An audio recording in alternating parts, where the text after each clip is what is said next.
পরপর 3 বার কিন্তু সে তৈরি পোশাক খাতের ব্যবসায়ীদের শীর্ষ সংগঠন বিজিএমইএ এর নির্বাচন উপলক্ষে আয়োজিত প্যানেল পরিচিতি অনুষ্ঠান পরিণত হয় শিল্প মালিকদের মিলন মেলায়। এতে সদস্যদের সাথে প্রার্থীদের পরিচয় করিয়ে দেন সংগঠনের সাবেক সভাপতি।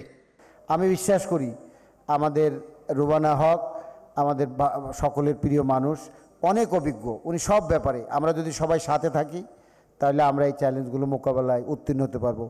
সম্মিলিত ফোরাম প্যানেল প্রধান ডক্টর রুবানা হক বলেন, প্রতিযোগিতামূলক বিশ্বে বিপুল চ্যালেঞ্জ আছে পোশাক খাতের জন্য। এই চ্যালেঞ্জ মোকাবেলায় সবাইকে এক হয়ে কাজ করতে হবে। আমাকে বারবার বলা হচ্ছে আমি একজন নারী এবং নানা রকম জল্পনা কল্পনা রয়েছেন এই নারী কি পারবেন কি পারবেন না। নারী যে বাংলাদেশে পারে সেটি সবচেয়ে বড় উদাহরণ হলেন আমাদের মাননীয় প্রধানমন্ত্রী শেখ হাসিনা।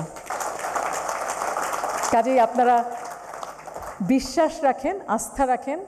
আমি একজন অত্যন্ত ছোট মানুষ, খুবই খুবই ক্ষুদ্র পরিসরের মানুষ, কিন্তু আমার অন্তর অনেক বড় এবং আমি আশা করি যে আপনারা যদি আমাদেরকে ভোট দেন, ভোট দিয়ে যদি পূর্ণ প্যানেলে নির্বাচিত করেন, তাহলে আমি আমার আপ্রাণ চেষ্টা করব আগামী 2 বছর আপনাদেরকে নিরন্তর সেবা দিতে। এর থেকে কোনো ব্যত্যয় হবে না। নিয়ম অনুযায়ী বিজিএমইএ পরিচালনা পর্ষদের 35 পরিচালক নির্বাচন করেন সদস্যরা। পরে নির্বাচিত পরিচালকরা একজন সভাপতি ও 7 জন সহসভাপতি নির্বাচিত করেন। নির্বাচনে এবার মোট ভোটার 1955 জন। এর মধ্যে ঢাকার 1597 জন, বাকি 358 জন চট্টগ্রামের। আমিমুল হাসান, নাগরিক, ঢাকা।